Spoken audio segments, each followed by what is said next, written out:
Baik, kalau kita bicara tentang percobaan, dalam bahasa kita sehari-hari aja deh, tanpa kita melihat pengertian percobaan dalam melakukan tindak pidana. Percobaan memasak pancake misalnya, itu ngapain? Nyoba atau tes, Mem? Melakukan uji coba. Ya. Mencoba-coba melakukan eksperimen terkait dengan pancake. Oke. Kalau dalam hukum pidana, pada prinsipnya percobaan itu juga seperti itu. Namun dalam konteks yang lebih rumit sebenarnya karena dia punya syarat-syarat khusus. Kalau kita bisa lihat ke dalam ketentuan undang-undangnya, itu diaturnya dalam pasal 53 KUHP. Pasal 53 KUHP itu menjelaskan dalam kondisi apa seseorang itu dikatakan melakukan percobaan tindak pidana. Tolong dibaca pasal 53, Iwan. Kamu punya KUHP enggak? Ya, Mem. Bentar, saya buka dulu, Mem. Pasal berapa? 50 ya, Mem? 53. 53. Pasal 53 percobaan. Yang pertama, mencoba melakukan kejahatan dipidana. Jika niat untuk itu telah ternyata dan adanya pemulaan, pelaksanaan, dan tidak selesainya pelaksanaan itu bukan semata-mata disebabkan karena hendaknya sendiri. Yang kedua, maksimum pidana pokok terhadap kejahatan dalam hal percobaan dikurangi sepertiga. Yang ketiga, jika kejahatan diancam dengan pidana mati atau pidana penjara seumur hidup, dijatuhkan pidana penjara paling lama 15 tahun. Yang keempat, pidana tambahan bagi percobaan sama dengan kejahatan. Selesai. Itu saja, Mem. Terkait dengan kapan seseorang itu dikatakan melakukan percobaan tindak pidana, itu bisa kita lihat dalam pasal 53 ayat 1 ini. Mencoba melakukan kejahatan. Mencoba melakukan kejahatan berarti misalnya mencoba melakukan pembunuhan, mencoba melakukan pencurian, mencoba melakukan pemerkosaan. Jadi kejahatan di sini berarti bentuk-bentuk tindak pidananya. Berarti mencoba melakukan kejahatan, mencoba melakukan suatu bentuk perbuatan yang dilarang dalam hukum pidana, dipidana. Berarti dia dapat dijatuhi sanksi pidana. Pertama, jika niat untuk itu telah ternyata. Niat untuk itu. Berarti sudah ada niat. Niat untuk melakukan pembunuhan. Jadi Iwan mau membunuh Riyad karena dendam pacarnya diambil Riyad misalnya. Sudah ada. Keinginan untuk, jadi kalau niat itu berarti ada dengan, kalau dalam kita lihat dalam pasal 338 kan adalah barang siapa dengan sengaja, berarti ada kesengajaan untuk menghilangkan nyawa Riyad. Berarti ada keinginan dan menghendaki akibat. Itu nanti akan kita lihat dalam membahas kesengajaan. Ada keinginan untuk menimbulkan kematian, dan ada kehendak di dalam hati yang menghendaki akibat dari perbuatan tersebut, yaitu hilangnya nyawa Riyad. Jadi niat di dalam hati sudah ada. Dan adanya permulaan pelaksanaan. Ini apa nih maksudnya, Iwan? Yang pemulaan pelaksanaan berarti pertama kali terjadi gitu pelaksanaannya. Pertama kali. Atau dia udah mau lakuin pembunuhan gitu kali, Bu? Ya. Sudah melaksanakan gitu, Mem? Jadi niatnya sudah ada, kemudian niat itu sudah diwujudkan dalam perbuatan nyata, pelaksanaan pemulaan. Jadi kalau misalnya kita dalam Islam ya, kalau dalam Islam kan, buat teman-teman yang nggak Islam, dengerin aja. Jadi dalam Islam itu, kalau orang berniat melakukan kebaikan, itu kan niat masih dalam hati. Anda niat mau sholat, tapi Anda nggak sholat-sholat, kan ada. Ada kan? Ada niat mau misalnya mau mencoba minum alkohol misalnya, itu kan niat. Tapi nggak pernah dilaksanakan juga ada kan? Niat itu kan masih di dalam hati. Niat itu di dalam hati. Tapi ketika misalnya permulaan pelaksanaan ya, kalau kita mau sholat, kan wudhu dulu. Permulaan pelaksanaan sudah dilakukan. Tiba-tiba Anda mati setelah Anda berwudhu, itu berarti percobaan melakukan sholat. Jadi perbuatan permulaannya sudah dilakukan. dihitung pahala kan, dihitung pahala sholat. Nah, dalam hal ini juga seperti itu. Dia sudah berniat melakukan pembunuhan, perbuatan permulaannya sudah dilakukan. Berarti perbuatan nyata untuk mewujudkan niat itu sudah dilakukan. Misalnya, sudah bawa pisau untuk mau menusuk riat. Pisaunya udah dibawa. Sudah ada, niat di dalam hati sudah ada, alat untuk melakukan, mewujudkan niat sudah ada. Kemudian dalam hal ini katanya Iwan, tidak selesainya, lanjut ke sini. Dan tidak selesainya pelaksanaan itu bukan semata-mata disebabkan karena kehendaknya sendiri. Jadi dan tidak selesainya berarti pelaksanaan itu enggak jadi terlaksana bukan semata-mata disebabkan karena kehendaknya sendiri.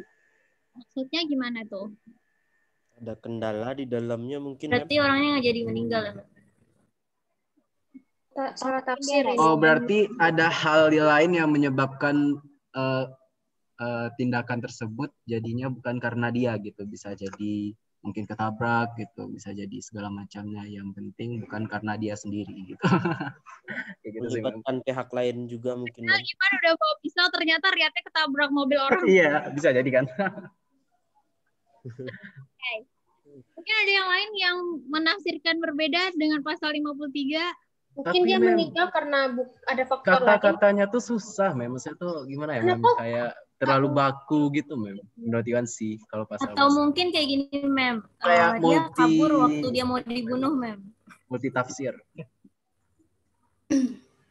Coba satu-satu deh. Coba Hanifah. Enggak tahu sih, Mam, tapi kalau menurut saya mungkin karena kan itu kata bukan semata-mata disebabkan karena kehendak sendiri. Mungkin ada faktor lain yang menyebabkan dia terbunuh gitu, misalnya dia mau melarikan diri tapi dia tiba-tiba ada ketabrak gitu. Jadi bukan gara-gara si pelaku gitu, cuman ada faktor lain.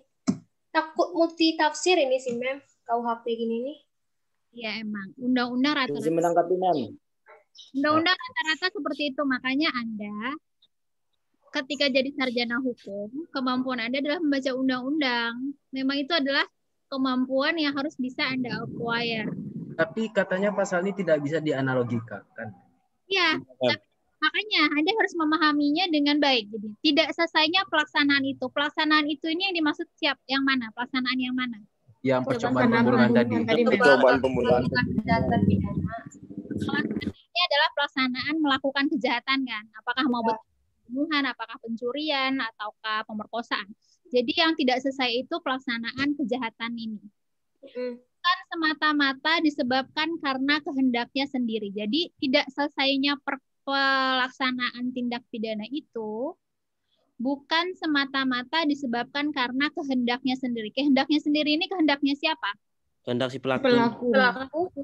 Kehendaknya Pelaku pembunuhan. Pelaku kejahatan pidana. Pelaku, berarti dalam hal ini Iwan ya. Ya. Jadi pelaksanaan pembunuhan itu tidak selesai karena sesuatu penyebab yang di luar kehendaknya Iwan. Kalau kehendaknya Iwan tadi ngapain?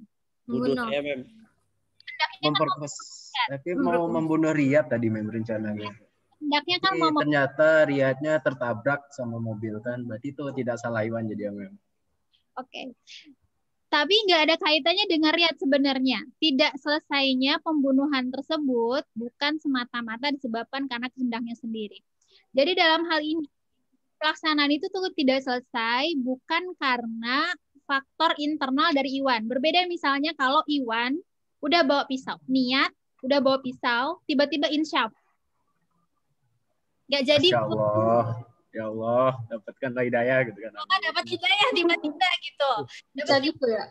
Dapat hidayah tiba ya bisa gitu ya, bisa gitu ya, Mem, bisa ya. Insya Allah ya, Mem. Bisa gitu. Jadi kalau dia mengurungkan niat dan perbuatan permulaan tersebut karena di dalam dirinya, ini nggak masuk dalam pasal 53. Pasal 53 ini mengatur kalau si pelaku itu sudah berniat dan sudah mewujudkan niat tersebut dalam bentuk permulaan pelaksanaan dan ternyata tindak pidana tersebut tidak selesai karena sesuatu di luar dirinya. Bisa jadi karena misalnya ketika Iwan membawa pisau, dia dicegat sama satpam, terus akhirnya nggak jadi. niat masih ingin membunuh sebenarnya. Tetapi tidak selesai karena faktor di luar dirinya. Niat mau mencuri, tiba-tiba lagi mau masuk ke dalam rumah orang, datang Kayak satu kita lempar mobil. keluarga. Kalau misalnya dalam hal ini tadi Iwan bilang, Ria ternyata ketabrak mobil, padahal udah mau nusuk ketabrak mobil, berarti tindak pidananya tidak selesai. Dan dalam hal ini sebenarnya apakah Iwan bisa dipertanggungjawabkan dengan percobaan pembunuhan atau tidak? Karena Iwan belum memasukkan pisau ke tubuhnya Riyad, dan matinya Riyad nggak ada kaitan dengan perbuatan Iwan sebenarnya. Dalam hal ini misalnya Iwan tadi ketangkap sama satpam, itu juga kan percobaan pembunuhan dalam pengertian Riyadnya nggak jadi mati karena memang dia belum sempat karena di luar kehendaknya sendiri. Kalau misalnya Riyad mati karena ditabrak mobil, saya lebih melihat kesalahannya adalah dari siapa yang mengemudikan mobil mungkin. Kecuali Iwan ada peran dalam Riyad kecelakaan. Misalnya Iwan bawa pisau karena Riyad takut, Riyad lari nggak lihat mobil terus tabrak. Nah itu Iwan bisa jadi pelaku percobaan pembunuhan kalau menurut saya. Kayak sinetron ya, Mem. Ya, sinetron. Ya ini kan memang sinetron itu kan sebenarnya dari iya. Ceritanya. Kalau kayak kasus yang kopi itu dulu Mem gimana kayak Jessica. Ya, Jessica kan, Iskandar. Jessica lupa ya. Mirna itu kan dia meninggalnya bukan karena apa kayak dimasukin kimia gitu.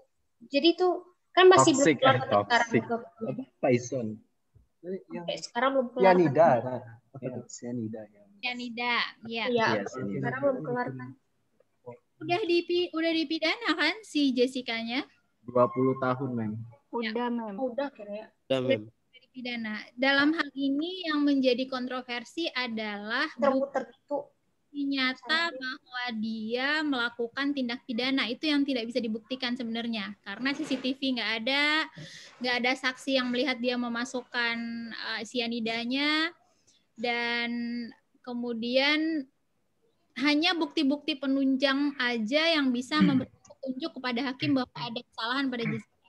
Tapi tidak ada alat bukti. Alat bukti itu kan ada keterangan saksi, keterangan ahli, keterangan surat, petunjuk. Itu kan alat bukti. Tidak ada saksi yang melihat dia benar-benar melakukan pembunuhan gitu. Itu yang membuat dia menjadi kontroversi. Tapi apakah itu menjadi percobaan pembunuhan? Tidak, karena dia mati kan, korbannya mati. Dalam percobaan pembunuhan, not necessarily si korbannya mati, karena tindak pidana itu tidak selesai memang karena faktor di luar dirinya pelaku. Jadi nggak termasuk pasal percobaan itu adalah orang yang tiba-tiba insyaf dari dalam dirinya dan nggak jadi melakukan tindak pidana. Itu nggak masuk pasal percobaan. Jadi kalau misalnya kita mau mendakwa, kalau Anda adalah jaksa dan Anda mau mendakwa seseorang dengan pasal percobaan melakukan pembunuhan, niat membunuh ada, permulaan perbuatannya sudah ada, namun tindak pidana itu tidak selesai karena faktor di luar diri pelaku. Bisa jadi dia udah menusuk, niatnya adalah membunuh, tapi Riyadnya nggak mati. Dalam hal ini Anda tidak mendakwanya dengan penganiayaan, tidak. Tapi Anda mendakwanya adalah dengan percobaan pembunuhan. Okay. Jadi bedakan bahwa hukum pidana itu benar-benar melihat sebenarnya orang ini tujuannya apa. Jadi kesengajaan yang ingin ditimbulkan apa. Kalau Anda mendakwanya dengan pasal 338, Anda harus bisa membuktikan bahwa niatnya adalah kesengajaan menghilangkan nyawa orang lain. Tapi kalau misalnya niatnya adalah hanya memberikan pelajaran doang ke Riyad karena ngerebut pacarnya Iwan, itu adalah penganiayaan. Jadi Anda tidak bisa mendakwanya dengan 338. Mem, izin bertanya, Mem. Bukannya bisa kayak pasal berlapis? Kan pernah dengar sih, kayak saya jatuhkan Anda dengan pasal berlapis ini itu. Itu nggak bisa, Mem. Saya dia tuh merencanakan pembunuhan. Habis itu korbannya juga terbunuh. Jadi itu kan kayak ada dua macam tindak pidana yang dijatuhkan gitu, Mem. Ya, Mem. Ya, itu berarti terkait dengan jaksa dalam membuat surat dakwaan. Jadi surat dakwaan itu kan bentuknya ada macam-macam. Ada surat dakwaan tunggal, ada surat dakwaan alternatif, ada surat dakwaan primer subsidiar, subsidiaritas, ada surat dakwaan kombinasi, yang mana dalam hal ini Iwan menyebutkan kalau misalnya surat dakwaannya adalah subsidiaritas, berarti dakwaan primer. Dakwaan primer itu berarti dakwaan pertamanya. Dakwaan pertamanya adalah, coba dibandingkan. Mendingan Anda mendakwa percobaan pembunuhan 338 yang berarti maksimum pidana pokoknya dikurangi sepertiga. Berarti sepertiga dari 15 tahun berarti berapa? 5 tahun. 5 tahun. Berarti 10 tahun maksimum mendakwa Iwan. Kalau Anda mendakwanya dengan 338. Bandingkan dengan Anda mendakwanya dengan penganiayaan yang mengakibatkan kematian. Bisa jadi seperti itu. Kadang-kadang jaksa itu dia tidak yakin bahwa dia bisa membuktikan niat untuk membunuh, maka dia membuat dakwaan berlapis, primer subsidiar untuk memastikan si pelaku ini dipidana. Sehingga dia kemudian membuatnya surat dakwaannya adalah, dakwaan primernya adalah percobaan pembunuhan, dakwaan subsidiarnya adalah penganiayaan yang mengakibatkan luka berat, karena dia nggak mati ceritanya kan. Jadi bisa jadi membuat surat dakwaannya seperti itu. Itu tergantung kepada fakta hukumnya, tergantung kepada jaksanya. Tapi dalam membuat surat dakwaan, itu Anda belajar di hukum acara pidana sih, tapi dalam membuat surat dakwaan Anda harus bisa membuktikan mens rea atau kesalahan pelaku itu apa. Kesalahannya itu sebenarnya terkait dengan kesengajaan atau kelalaian. Itu kan sangat mendeterminasi sanksi yang akan Anda dakwakan. Kemudian kesengajaannya itu sebenarnya menginginkan kematian atau menginginkan hanya sekedar penganiayaan. Ada juga misalnya pasal 339, pembunuhan yang diikuti dengan tindak pidana lain. 339 itu niatnya adalah membunuh. Tapi ada tindak pidana lain misalnya ternyata ada handphone yang tergeletak diambil. Niat awalnya adalah membunuh. Itu 339. Ada yang pasal 356, niatnya memang membunuh.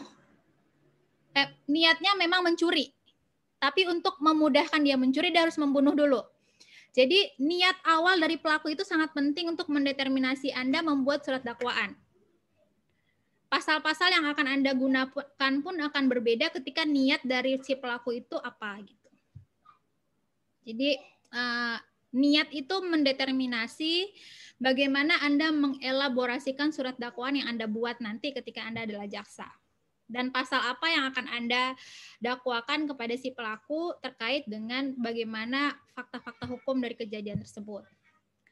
Nah, jadi percobaan pada prinsipnya syaratnya ada suatu maksud atau niat. Jadi niat sudah ada, kemudian sudah ada permulaan pelaksanaan.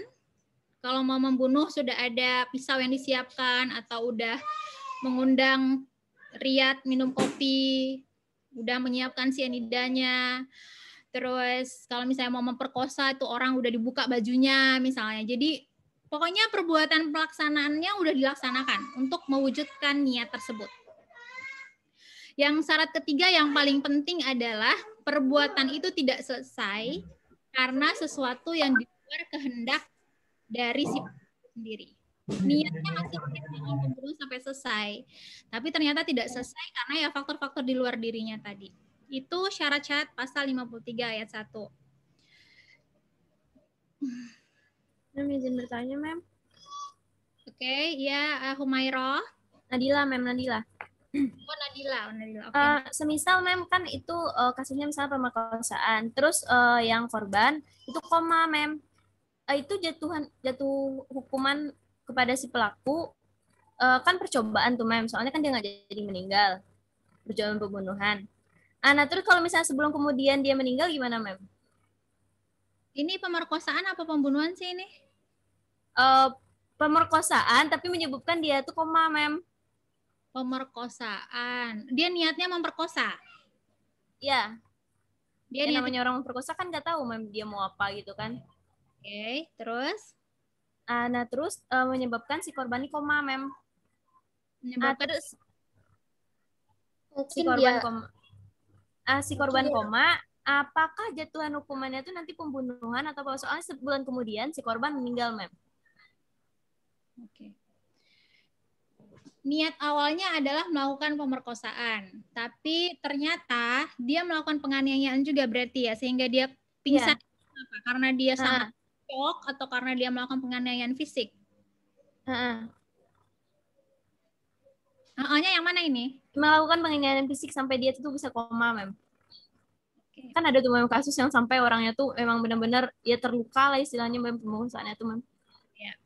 Berarti itu kita nanti terkait dengan penggabungan tindak pidana. Jadi dia melakukan pembunuhan dan dia melakukan pemerkosaan, atau dia melakukan penganiayaan berat yang mengakibatkan orang mati dan dia melakukan pemerkosaan. Itu nanti ada hitung-hitungannya bagaimana Anda mendakwanya. Berapa maksimum sanksi pidana untuk mendakwanya.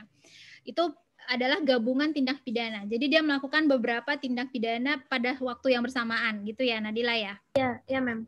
Ya, berarti itu harus dijabarkan dalam surat dakwaan bahwa niatnya adalah melakukan pemerkosaan, tapi kemudian somehow dia melakukan tindakan-tindakan represif karena misalnya si korbannya melawan, dia harus memukul, dia harus mengikat, dia harus apalah sehingga akhirnya si perempuan ini koma dan terus dia mati. Itu berarti dia melakukan beberapa tindak pidana. Berarti satu perbuatan melanggar beberapa pasal. Itu gabungan tindak pidana. Didakwanya ya dengan beberapa pasal itu, tapi sanksi pidananya nanti ada hitung-hitungannya. Nanti kita belajarnya pas gabungan tindak pidana. Nadila. Ya, oke, Mem. Makasih, Mem. Oke. Bu, izin bertanya, Bu. Ya, Ilham. Cara jaksa penuntut umum untuk mengetahui niat pelakunya itu gimana? Oke. Itu di awal kan proses hukum acara pidana itu kan diawali dari penyidikan dulu kan. Penyidikan itu yang melakukan kan kepolisian. Yang menginterogasi si pelaku itu adalah sebenarnya penyidik. Yang kemudian diwujudkan dalam berkas acara BAP, berkas acara pemeriksaan itu. Penyidikan, berkas acara penyidikan. Dari situ kemudian jaksa akan mendeterminasi niatnya apa. Pasti kan polisi nanya, apa modus Anda melakukan tindakan ini apa? Motif Anda apa? Motifnya ingin mendapatkan uang, berarti pencurian. Motifnya ingin mendapatkan kenikmatan seksual, berarti pemerkosaan. Motifnya adalah dendam karena benci perempuan ini mirip sama mantan pacarnya, itu berarti pembunuhan. Gitu. Jadi motif itu yang mendeterminasi kemudian niatnya apa. Gitu Ilham. Itu ketahuannya ketika menginterogasi si pelaku ataupun saksi-saksi. Jadi itu nanti sangat bergantung pada ilmu kriminalistik yang dimiliki oleh penyidik untuk mendeterminasi apa sebenarnya motif dari si pelaku itu. Oke Ilham. Terima kasih, Bu. Mem, mau bertanya. Ya Hanifah. Gimana sih cara jaksa itu ngejatuhin hukuman buat pelaku, misal kayak kamu di 10 tahun penjara atau seumur hidup gitu, apakah berdasarkan seberapa besar kejahatannya atau ada karena faktor lainnya gitu, Mem? Ya. Perlu diingat bahwa yang menjatuhkan putusan itu bukan jaksa tapi hakim. Hakim. Jaksa dia mendakwa.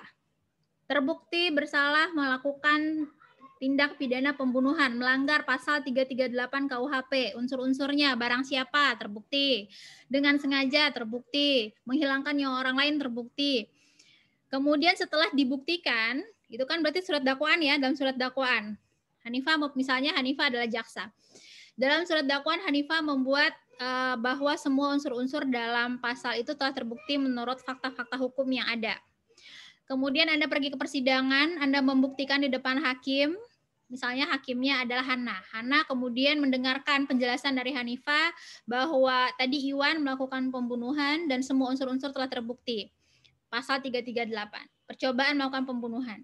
Kemudian setelah dibuktikan, hakim mendengarkan pembuktian dari jaksa, kemudian hakim juga mendengarkan pembelaan dari pembelanya si terdakwa. Kemudian jaksa kerjanya adalah membuat surat tuntutan namanya. Berdasarkan proses persidangan yang berlaku, kami dari Kejaksaan sebagai jaksa negara melakukan menuntut si pelaku misalnya 10 tahun penjara karena niatnya sudah pokoknya terbukti seperti itu. Kesalahannya sangat besar. Kalau percobaan berarti kan itu sudah maksimal 10 tahun. Tapi kalau misalnya mempertimbangkan bahwa Iwan hakim nanti bisa mempertimbangkan hal-hal lain seperti misalnya Iwan adalah mahasiswa yang masih punya masa depan cukup panjang. Amin. Baik selama persidangan, belum pernah melakukan tindak pidana, maka hakim bisa saja mengurangi tuntutan itu menjadi misalnya 8 tahun penjara. Jadi ada hal-hal yang meringankan, ada hal-hal yang memberatkan. Namun dasar hakim untuk mendeterminasi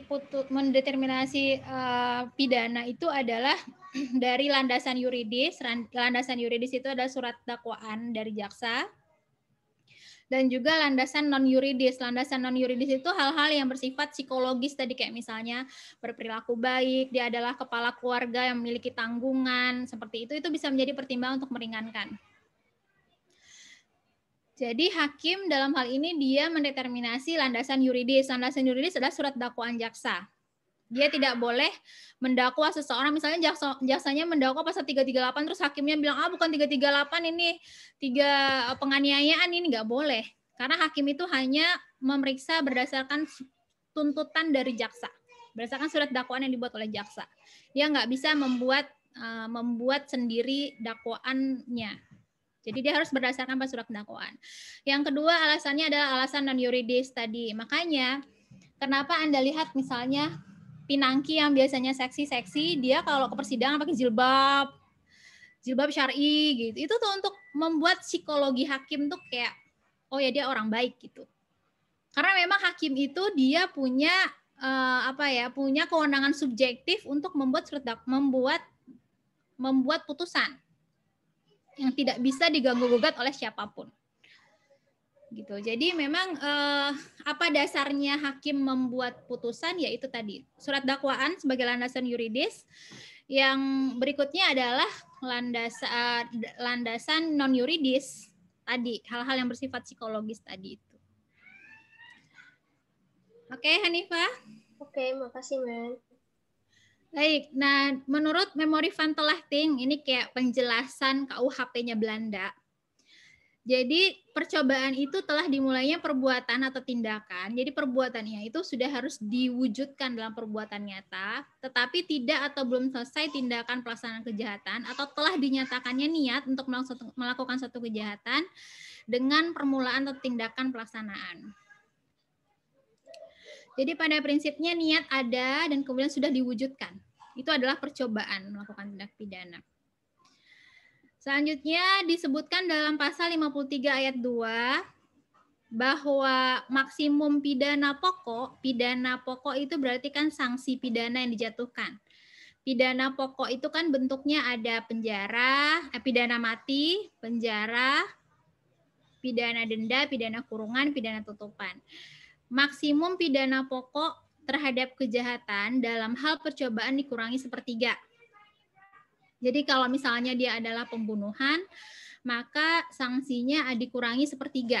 Itu maksimum jaksa bisa menuntut atau mendakwa seorang pelaku percobaan pembunuhan 10 tahun. Karena kalau kita lihat pasal 338, maksimum pidana penjara bagi orang yang melakukan pembunuhan kan 15 tahun. Jadi kalau percobaan dikurangi 1/3. Dikurangi 15 tahun. Kalau misalnya pemerkosaan berarti 12 tahun dikurangi 1/3. Berarti 12 kurang 4. 8 tahun. 8 tahun berarti maksimal kalau percobaan melakukan pemerkosaan. Jadi pada prinsipnya secara umum menurut pasal 53 ayat 2, orang yang melakukan percobaan melakukan tindak pidana, percobaan itu adalah dia punya niat melakukan tindak pidana, kemudian dia sudah mewujudkan niat tersebut dalam perbuatan permulaan, namun tindak pidana tersebut tidak selesai karena faktor di luar diri pelaku, karena di luar kehendaknya pelaku, maka dia sanksi pidananya dikurangi 1/3. Itu menurut KUHP. Menurut KUHP ya. Kalau kita bicara tentang KUHP, yang mana sebenarnya juga berlaku untuk tindak pidana lain di luar KUHP. Namun bisa jadi undang-undang khusus mengecualikan terkait dengan percobaan. Misalnya, Undang-Undang Terorisme menjelaskan bahwa percobaan melakukan terorisme itu adalah tindak pidana selesai. Bisa jadi. Jadi, undang-undang khusus bisa mengaturnya berbeda dari ketentuan umum. Jadi kalau dalam undang-undang terorisme itu dia hanya menyiapkan bomnya saja dengan niat melakukan teror, meskipun itu bom belum meledak, maka dia dianggap tindak pidananya sudah selesai. Dengan sanksi, berarti ancaman pidananya nggak dikurangi sepertiga. Termasuk juga misalnya percobaan melakukan tindak pidana narkotika, percobaan melakukan korupsi. Jadi ada undang-undang khusus yang mengecualikan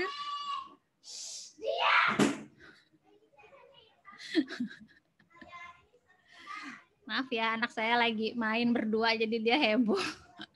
Brutal banget. Kirain berantem, Mem. Hobi Smackdown ternyata, Mem.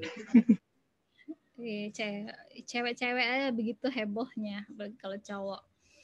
Nah, jadi kalau kita lihat undang-undang KUHP sebagai hukum pidana umum mengatur percobaan itu dikurangi sepertiga untuk sanksi pidananya maksimumnya. Tapi ada undang-undang khusus yang secara eksplisit menyatakan bahwa percobaan itu bisa dianggap sebagai tindak pidana selesai. Itu biasanya untuk tindak pidana yang dianggap sangat merugikan kepentingan masyarakat. Gitu. Selanjutnya pasal 53 ayat 3, jadi tadi juga sudah dibacakan oleh temannya. Jika kejahatan diancam dengan pidana mati atau pidana penjara seumur hidup, dijatuhkan pidana penjara paling lama 15 tahun.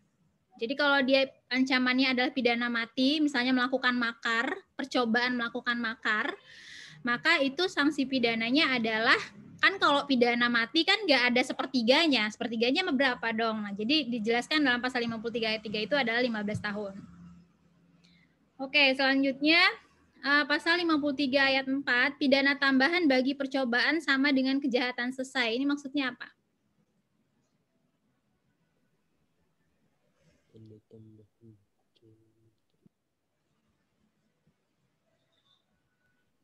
Pidana tambahan itu kayak ada masa tahanan dari majelis hakim gitu, Mem. Anda perlu mendeterminasi dulu pidana itu kan kalau menurut pasal 10 ada pidana pokok, ada pidana tambahan kan. Kita udah belajar belum sih ini pasal 10 udah kan ya?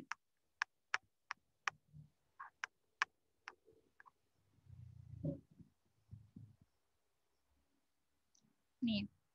Kalau kita bicara bentuk-bentuk sanksi pidana, bentuk sanksi pidana itu kan ada dua. Ada pidana pokok, ada pidana tambahan.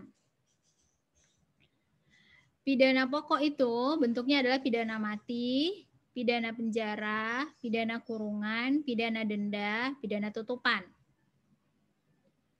Pidana tambahan itu adalah pidana yang nggak mesti dia sifatnya fakultatif, bisa dijatuhkan oleh hakim, bisa tidak dijatuhkan oleh hakim. Yang mana dia harus ada pidana pokoknya. Jadi nggak bisa berdiri sendiri misalnya hanya pencabutan hak-hak tertentu, nggak bisa, karena dia pidana tambahan.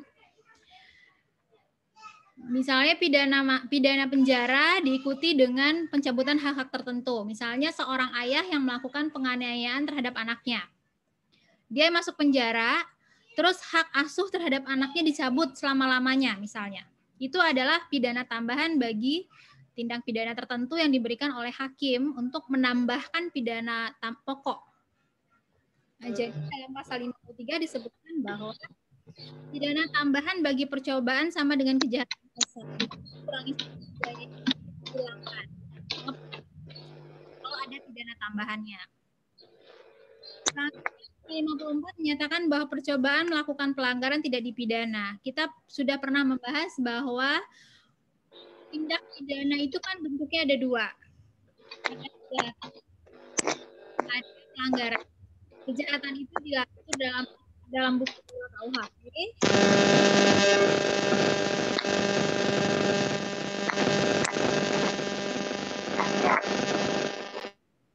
Sedangkan pelanggaran itu diatur dalam buku 3. Percobaan melakukan pelanggaran itu tidak dipidana karena memang sanksinya udah ringan. Sanksi-sanksi pelanggaran itu kan ringan, paling beberapa bulan kurungan gitu. Jadi kalau percobaan melakukan pelanggaran itu tidak dipidana. Selanjutnya, terkait dengan beberapa tindak pidana yang mana percobaannya juga tidak dihukum. Itu misalnya pengaturannya di pasal 184 ayat 5, percobaan tindak pidana perkelahian 1 lawan 1. Atau pasal 351 ayat 5 dan 352 ayat 2, percobaan tindak pidana penganiayaan ringan. Itu juga percobaannya tidak dihukum. Tidak dihukum berarti ya enggak diproses hukumnya.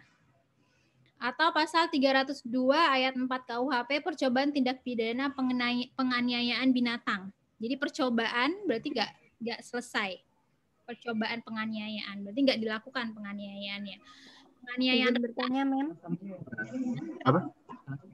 Ya, Mutia. Mem, misalnya dia melakukan nampar istrinya, nampar istrinya itu penganiayaan ringan nggak, Mem? Sekali gitu. Itu KDRT Kalau bukan? sampai bengkak iya. Itu kan Sampai bengkak pipinya iya. Sampai ada label-label merahnya iya.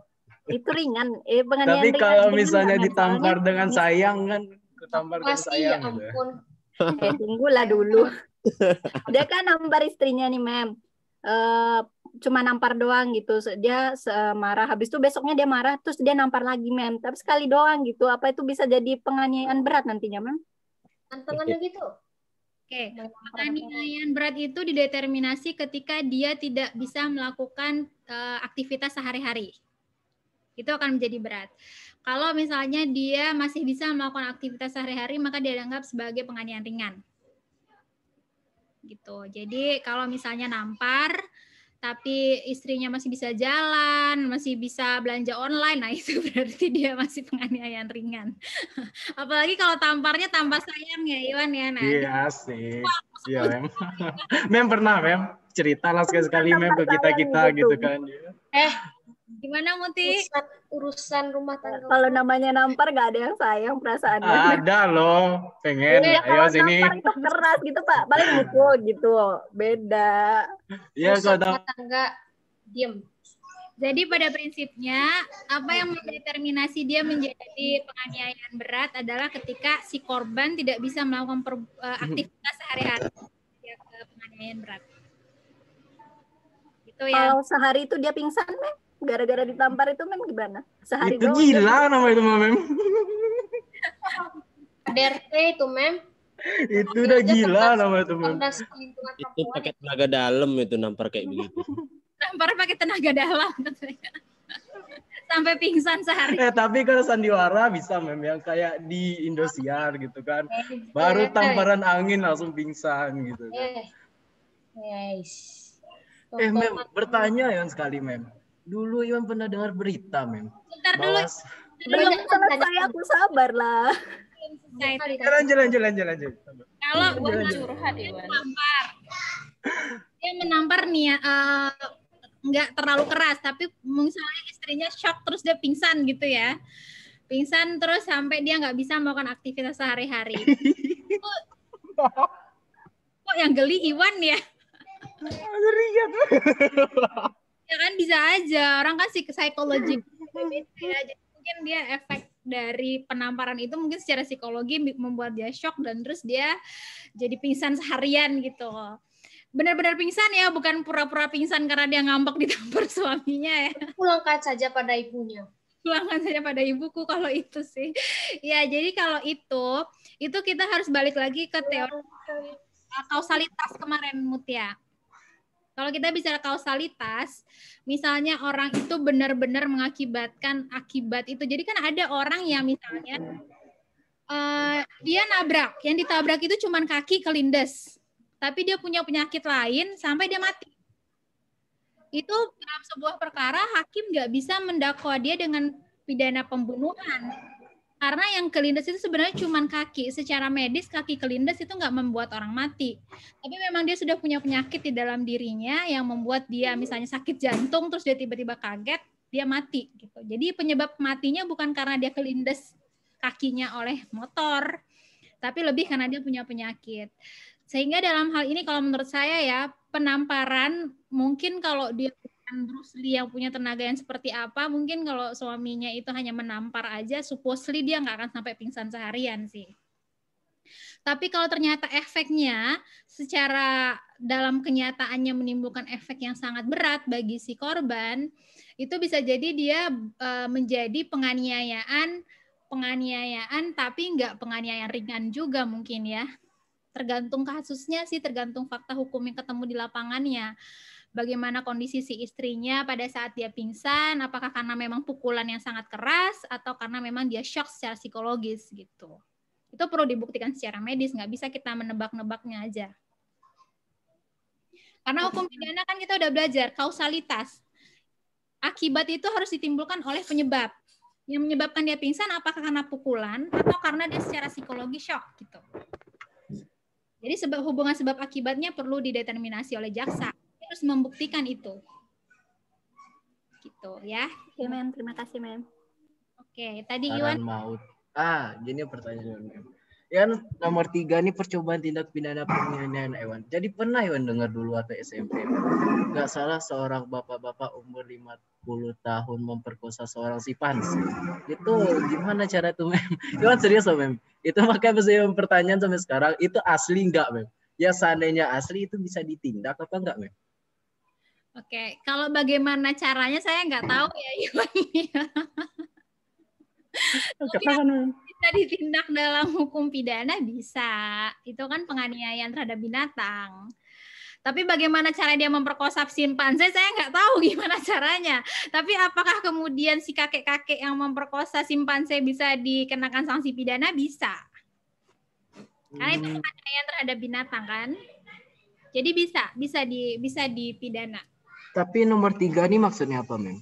Percobaan tidak. Percobaannya. Kan nggak jadi berarti. Jadi nggak selesai. Maksudnya penganiayaannya nggak jadi selesai karena misalnya ketahuan nama warga yang lain misalnya. Jadi tindak pidana itu nggak selesai karena faktor di luar diri si pelaku, tapi memang tindak pidananya nggak jadi. Gitu. Jadi itu kalau penganiayaan binatang nggak diproses dalam hukum pidana. Penganiayaan ringan percobaan ya, ini percobaan, bukan melakukan tindak pidana. Kalau melakukan tindak pidananya ada sanksinya. Tapi percobaan melakukan tindak pidana penganiayaan ringan, penganiayaan binatang, perkelahian 1 lawan 1 itu percobaannya tidak dikenakan sanksi pidana. Nggak bisa diproses dalam hukum pidana. Bu, kalau mengencingin semut itu termasuk penganiayaan juga, Bu? Kenapa Ilham mengencingi semut? Ya itu bisa dimasuki penganiayaan binatang juga, Bu. Allah randomnya. Itu gila. Astagfirullah. Terniat. Kayak binatang yang Oh berarti dia pernah nih, Mem, kayaknya sih, Mem. Seandainya dia bertanya kan gitu. Boleh dijawab, Mem, boleh dijawab, Mem. Binatangnya ini binatang binatang yang memang dianggap binatang besar. Jadi kalau misalnya kita mukul nyamuk gitu ya nggak apa-apa. Kita nyemprot kecoa sama baygon itu bukan penganiayaan binatang. Ya binatangnya ada binatang yang besar yang dianggap sebagai ya biasanya binatang ternak sih, binatang ternak karena di zaman Belanda dulu kan peternakan. Tapi nggak terbatas binatang besar yang dilindungi gitu, kayak misal kucing, anjing, kerbau, ya binatang-binatang yang besar lah. Berarti beda dengan kalau ada ular masuk rumah terus kita bunuh gitu, Mem? Bukan penganiayaan hewan itu kan, Mem? Ya Allah. Itu menjaga diri namanya. Itu menjaga diri namanya, Mutia. Iya, berarti kan aku benar. Iya, oke. Iya. Kok malah lari ya, Mem? Pembahasannya tuh, Mem. Makin pusing kan sekarang, Mem. Memang pidana itu se-aplikatif itu gitu, Mas. Karena memang dia kehidupan sehari-hari kalau hukum pidana berbeda dengan misalnya Anda ngomongin hukum tata negara misalnya atau internasional misalnya. Itu kan kayak agak jauh ada di mana gitu. Hukum pidana itu memang lain ya. Iya, jadi kata ibunya kalau ada kawan yang mengambil kabari ya. Jadi memang akan menimbulkan banyak pertanyaan sih memang. Oke, terkait dengan percobaan bisa dipahami ya. Jadi pada prinsipnya pengaturan normatifnya ada di pasal 53. Syaratnya pertama niat ada, perbuatan permulaan sudah dilakukan, tidak selesai karena faktor di luar diri pelaku. Secara hukum konsekuensinya adalah pidana pokoknya dikurangi sepertiga. Oke, sebatas Anda memahami itu berarti Anda sudah paham tentang percobaan. Selanjutnya kita masuk ke pasal tentang penyertaan atau deal naming disebutnya. Penyertaan ini pengaturannya adanya di pasal 55. Kita lihat pasal 55 ya. Tolong Mutia dibacain Mutia pasal 55. Oke, Mem.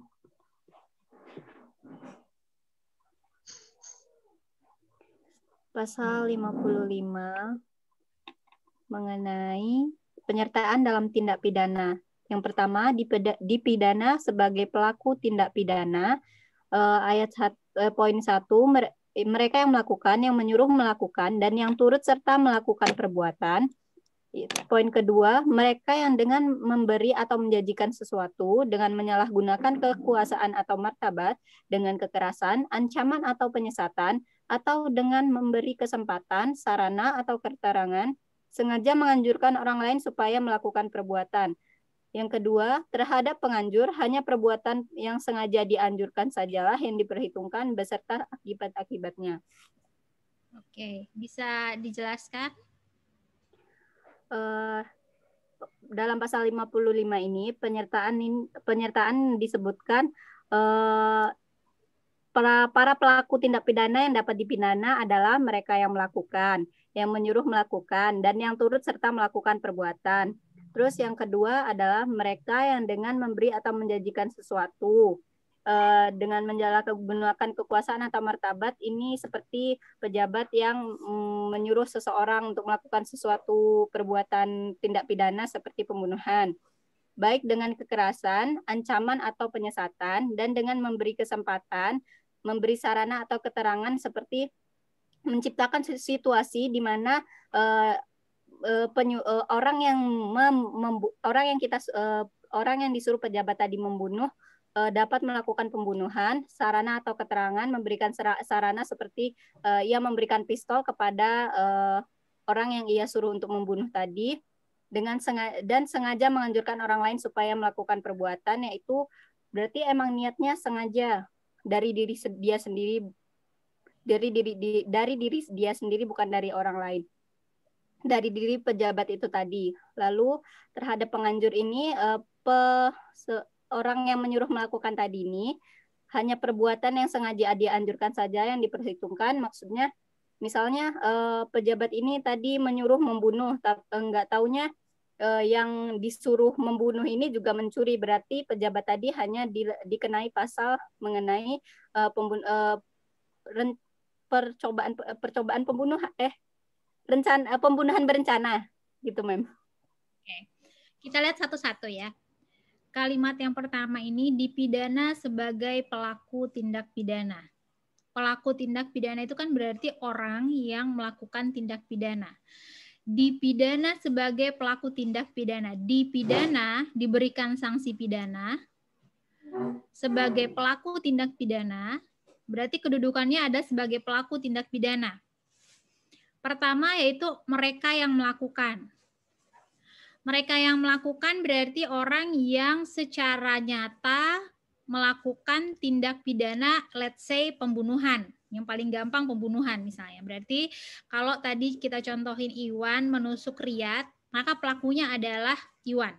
Dia yang melakukan penusukan tersebut sehingga hilangnya nyawa Riyad. Mereka yang melakukan ini berarti orang yang secara nyata melakukan perbuatan-perbuatan yang melanggar hukum. Ini disebut dengan dader, pelaku tindak pidana. Yang kedua, yang menyuruh melakukan. Yang menyuruh melakukan dibedakan dengan yang membujuk atau yang menganjurkan. Oke, ada menyuruh, ada membujuk. Kalau membujuk atau menganjurkan ini yang di poin 2, ini mengarahnya kepada yang ini nih. Membujuknya dengan cara ngasih hadiah, dikasih dengan informasi-informasi menyesatkan, those kind of thing. Itu menganjurkan. Jadi kalau kita menyuruh, unless itu orang nggak punya daya untuk menolak, kita nggak bisa nyuruh-nyuruh orang aja kan. Jadi kalau misalnya saya nyuruh anak saya, itu bisa. Karena dia anak saya. Tapi kalau misalnya saya nyuruh Iwan, siapa lu kata Iwan, ya kan?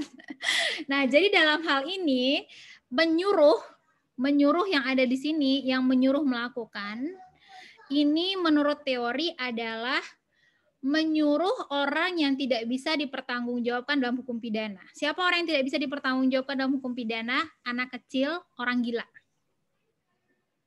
Yang bisa kita suruh-suruh itu hanya anak kecil sama orang gila.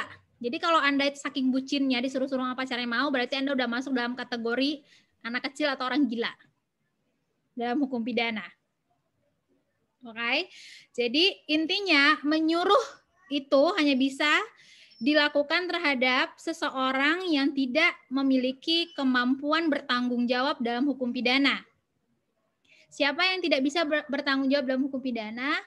Orang gila, orang yang tidak waras, orang yang tidak bisa membedakan mana yang baik dan buruk, mana yang salah dan benar, itu orang gila, dan anak kecil. Karena dia belum memiliki kemampuan akal yang sempurna untuk mendeterminasi baik dan buruk. Jadi dianggap sebagai pelaku tindak pidana. Despite sebenarnya yang melemparkan batu itu adalah anak kecil, tapi yang menyuruh adalah Iwan. Orang gila. Oh, tidak orang gila. Iwan, yang bertanggung jawab dalam lukanya si korban adalah Iwan, bukan anak kecil itu. Berarti yang orang gila siapa, Mem? Iwan, Mem?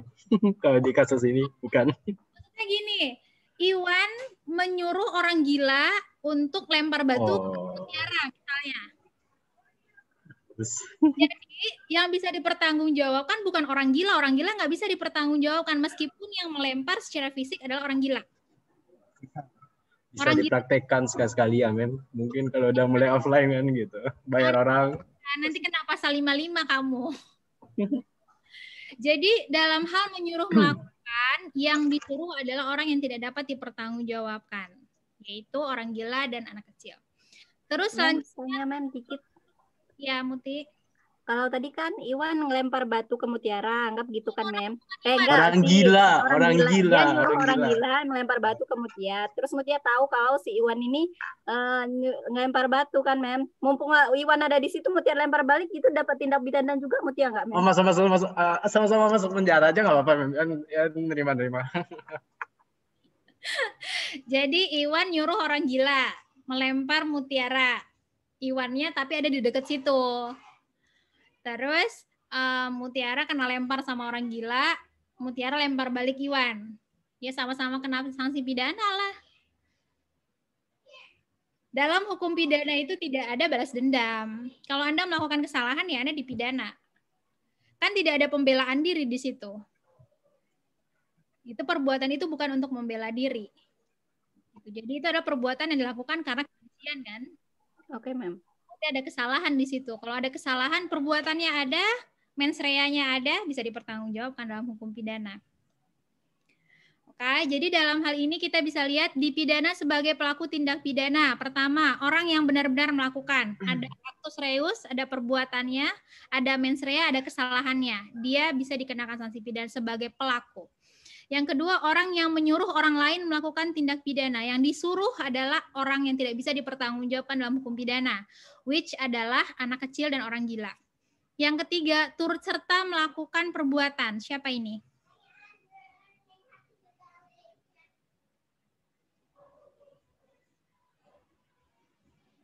Mungkin anak kecil tadi ngajak temennya gitu, Mem. Saya mau dengar suaranya Putri dong, Putri. Iya, Mem.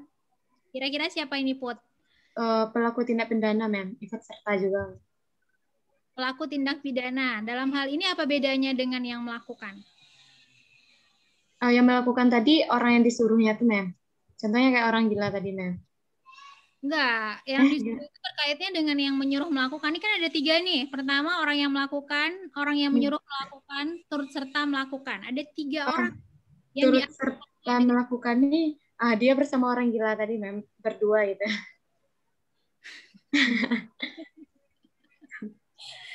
turut serta melakukan perbuatan. Ini ada teorinya, nanti kita bahas. Tapi intinya adalah dia sama-sama melakukan perbuatan tersebut. Bukan dengan orang gila, tapi dengan orang waras juga. Jadi misalnya ini adalah tindak pidana yang dilakukan secara bersama-sama.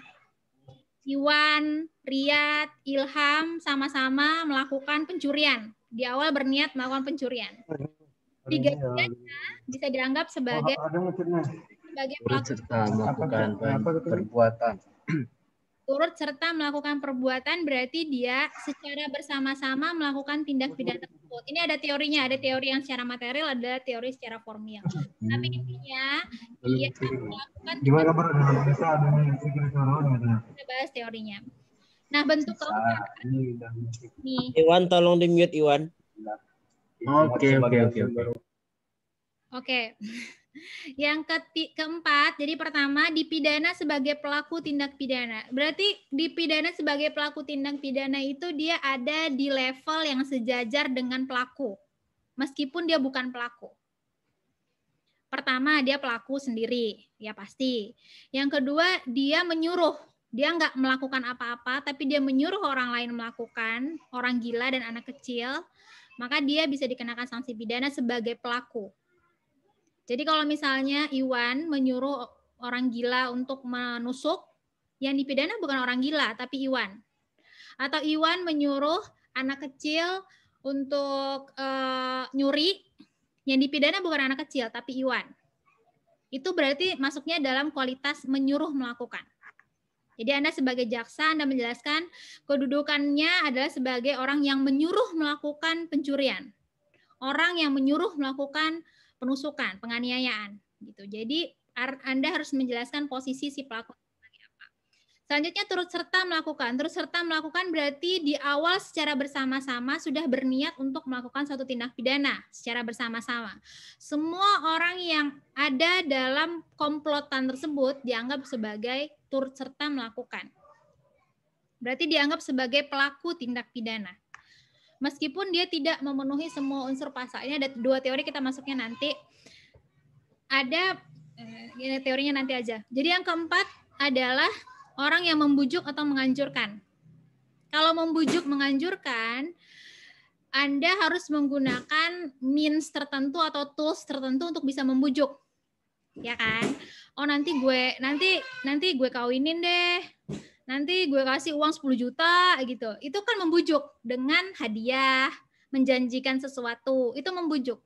Yang dibujuk adalah orang yang waras. Jadi berbeda menyuruh berarti hanya orang yang nggak bisa dia nggak punya kapabilitas akal yang cukup untuk mendeterminasi perbuatan itu menyuruh. Tapi kalau membujuk dia harus ada cara-cara tertentu, misalnya dengan menjanjikan sesuatu atau memberikan sesuatu atau dengan menyalahgunakan kekuasaan atau martabatnya, tadi misalnya pejabat ketemu Tiara dengan kedudukannya dia menyuruh membujuk orang lain, atau dengan kekerasan, misalnya istrinya disekap terus dia harus melakukan pembunuhan atau pencurian kayak di film-film, itu termasuk adalah membujuk melakukan. Atau dengan ancaman atau penyesatan, memberikan informasi-informasi yang salah, atau dengan memberi kesempatan, sarana atau keterangan, menganjurkan orang lain supaya melakukan perbuatan. Jadi ide untuk melakukan tindak pidana itu ada di si pembujuk. Yang dibujuk ini nggak pernah kepikiran mau memperkosa orang misalnya, tapi dengan bujukan-bujukan dia akhirnya mau. Jadi ide, jadi kayak intellectual dadernya, orang yang memiliki ide untuk melakukan tindak pidana itu adalah si pembujuk ini. Nah, jadi despite dia nggak melakukan secara langsung, dia dianggap sebagai orang yang bisa dipidana sebagai pelaku tindak pidana. Pertama pelakunya. Kalau dalam hal ini pelakunya ini pembujuk, orang yang dibujuk, dia juga pelaku. Jadi ada 2 pelaku. Orang yang membujuk dan orang yang terbujuk. Kan dia menusuk, melakukan pembunuhan. Setelah dibujuk diberikan uang 10 juta misalnya. dia bisa dianggap sebagai pelaku, sedangkan si pembujuk juga bisa dipidana dengan kualitas sama seperti pelaku. Oke, kita masuk ke teorinya ya. Jadi pada prinsipnya pasal 55 ini bicara bahwa orang itu bisa dianggap sebagai pelaku atau dader dari suatu tindak pidana. Jadi dia dianggap sebagai pelaku. Mereka yang melakukan dadernya sendiri atau pleeggennya, ini bahasa Belanda, pleeggen, pelaku, dader. Orang yang menyuruh melakukan doenpleeggen dan yang turut serta melakukan perbuatan medepleeggen. Jadi kalau Anda baca buku-buku hukum pidana, orang yang dipersamakan dengan pelaku itu adalah pleeggen, doenpleeggen, medepleeggen. Pelaku, orang yang menyuruh melakukan, dan orang yang turut serta melakukan. Selanjutnya adalah uitlokken, orang yang menggerakkan, orang yang membujuk, atau orang yang menganjurkan seseorang untuk melakukan tindak pidana dengan cara-cara tertentu. Oke, jadi pada prinsipnya seseorang itu bisa dipidana sebagai pelaku tindak pidana, kualitasnya ada 4. Pertama, pleeggen, pelakunya. 2, doenpleeggen, menyuruh orang lain untuk melakukan tindak pidana, yang mana orang lain itu adalah seseorang yang tidak bisa dipertanggungjawabkan dalam hukum pidana. Yang ketiga adalah turut serta melakukan perbuatan atau medepleeggen, dan uitlokken. Ada 4 bentuk pelaku tindak pidana. Sahji mau bertanya, Sahji? Ya, izin bertanya, Bu. Silakan. Mohon maaf, Bu, nggak bisa on kamera, Bu. Ya, jadi gini, Bu, terkait pasal 55 tadi, Bu, kan ada itu tentang menganjurkan gitu, Bu. Nah, kan sekarang banyak itu kasus, Bu, tentang menganjurkan ini, menurut Saji juga agak sama dengan apa, Bu? Melakukan penjebakan gitu, Bu. Contohnya gini, Bu.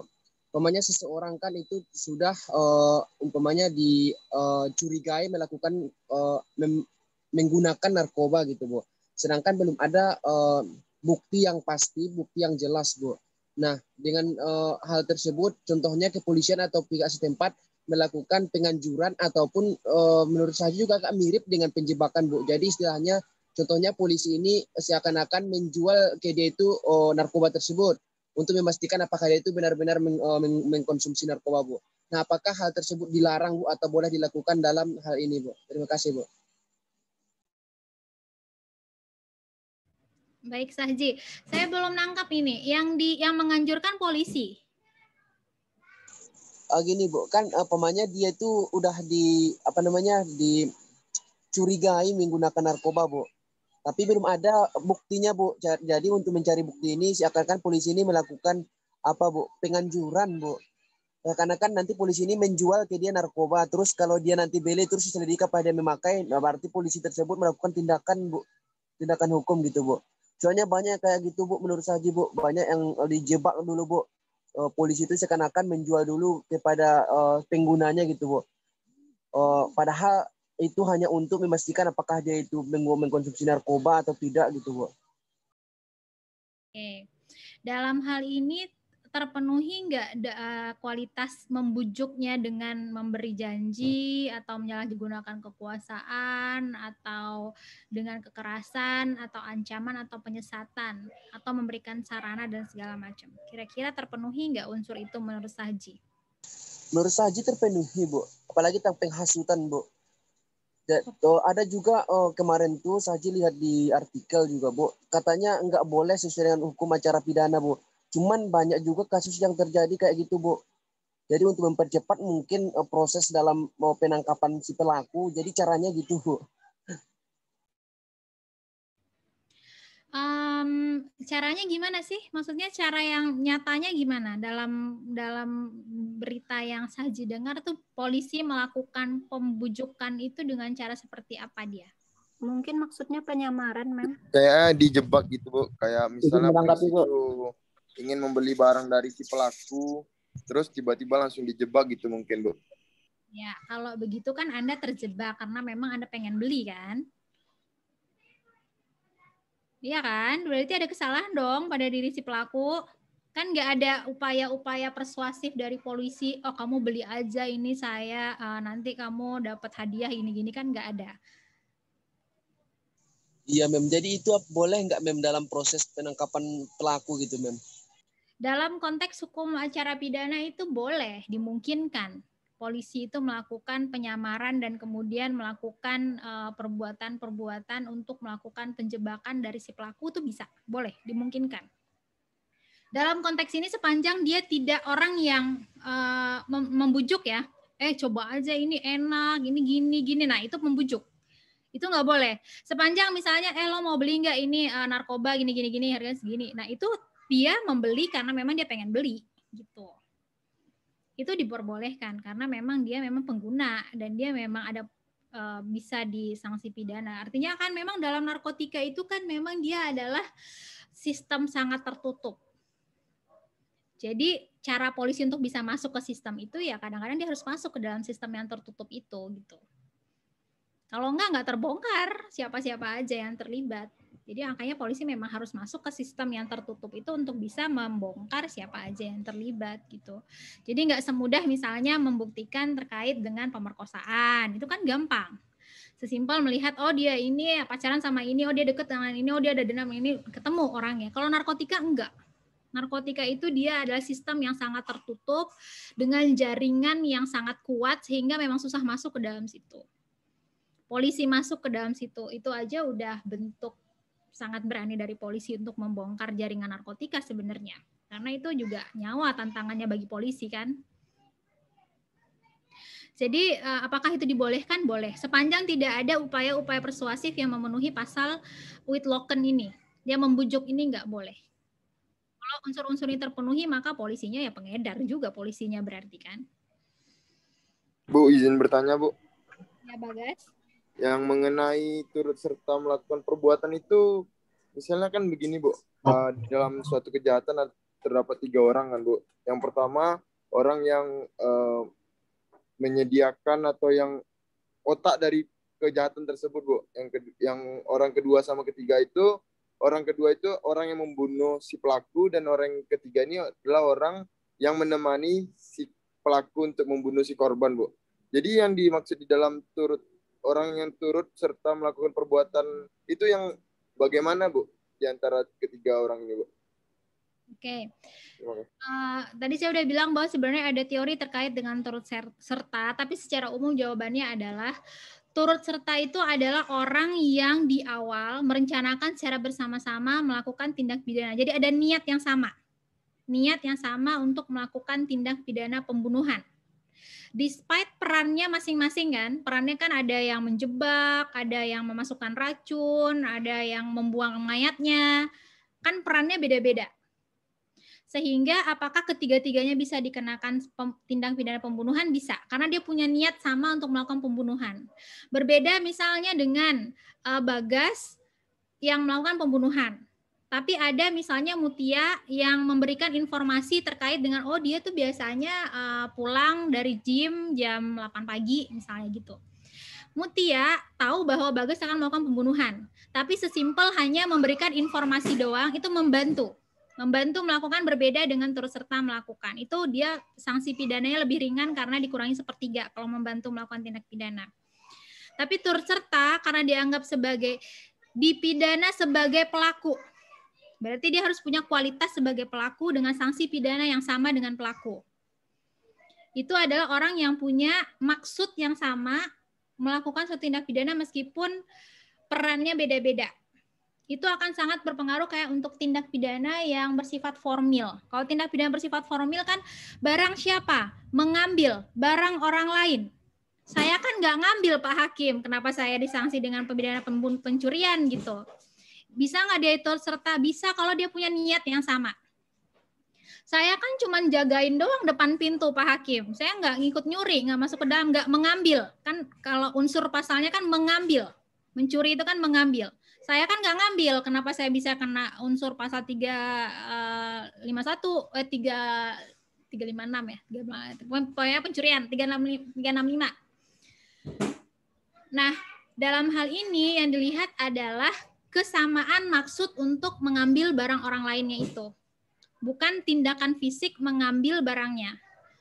Jadi meskipun yang mengambil barang secara fisik adalah Bagas, yang jagain di depan pintu atau adalah Iwan, tapi kalian sama-sama merencanakan pencurian, maka Iwan yang hanya menjaga pintu di depan ngelihat satpam lewat, pun adalah turut serta melakukan pencurian meskipun secara fisik tidak ada perbuatan mengambil barang orang lain yang berarti tidak memenuhi unsur pasal kan?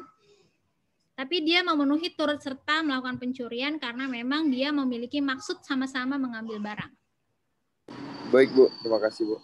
Beda sanksi pidana aja kan, Bu? Kenapa, Humairo? Beda sanksi pidana aja kan, Bu? Terkait dengan pembantuan dan turut serta. Beda sanksi pidana, iya. Anda kalau misalnya sanksi pidananya beda 5 tahun, beda nggak? Iya. Beda kan, ya. Jadi meskipun itu hanya beda sanksi pidana, bagi si korban itu pengaruhnya besar. Bagi si pelaku maksud saya, bagi si pelaku.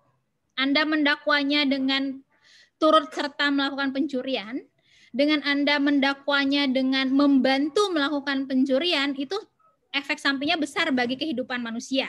Jadi Anda sebagai ahli hukum, Anda harus memahami bahwa kata-kata Anda, perbuatan Anda itu akan mempengaruhi hidup orang lain. Oke, jadi tidak segampang hanya berpengaruh terhadap sanksi pidana. Iya, memang, iya. Tapi sanksi pidana yang diterima oleh si terpidana itu menyangkut hidup dia loh. 5 tahun di penjara gitu misalnya. Bedanya. Oke, lanjut. Izin bertanya, Mem. Ya, Bangun. Ya, bagaimana pendapat Mem tentang adanya peraturan presiden tentang melegalkan tentang investasi miras yang perpres yang dikeluarkan oleh Jokowi itu, bukankah itu sebuah tanda-tanda menganjurkan juga, Mem? Yang nantinya minuman keras itu kan jelas mengandung alkohol gitu, Mem. Bagaimana pendapat Mem tentang hal tersebut, Mem? Apakah perpres terkait dengan memperbolehkan investasi di bidang miras itu dianggap menganjurkan untuk meminum minuman keras gitu? Nggak seluas itu, hukum pidana itu nggak bekerja seperti itu, Bangun. Kalau kita lihat misalnya ya, menganjurkan melakukan suatu tindak pidana secara jelas. Tindak pidananya kan harus ada dulu. Menganjurkannya harus dengan means yang hanya ini saja. Nggak boleh kita misalnya mengembangkan menjadi bentuk-bentuk lain yang ada di dalam sini dengan mengeluarkan undang-undang. Nggak ada di dalam sini. Hukum pidana itu se-strict itu. Apa yang ada di dalam undang-undang, ya itu yang harus dibaca seperti itu gitu. Jadi kalau kita bilang apakah dengan menerbitkan undang-undang itu kemudian bisa dianggap menganjurkan untuk melakukan untuk meminum minuman keras, itu enggak memenuhi unsur pasal 55 ayat 2 ayat 1 angka kedua sama sekali sebenarnya. Karena means-nya memang hanya ini. Memberi atau menjanjikan sesuatu, enggak ada, tidak terpenuhi kan. Menyalahgunakan kekuasaan atau martabat enggak juga. Berarti kan dengan kondisi tertentu dia mempengaruhi orang lain untuk melakukan tindak pidana, kan enggak juga. Atau menggunakan kekerasan atau ancaman kekerasan atau menggunakan penyesatan kan enggak juga. Memberikan sarana atau keterangan sengaja menggerakkan orang lain kan enggak juga. Jadi kita membaca hukum pidana itu memang hanya seperti apa yang tertulis, yaitu yang dibaca. Tidak bisa meluaskan, itu kan berarti menganalogikan atau memberikan pengertian yang terlalu luas untuk penganjuran. Kalau saya sih melihatnya tidak sejauh itu.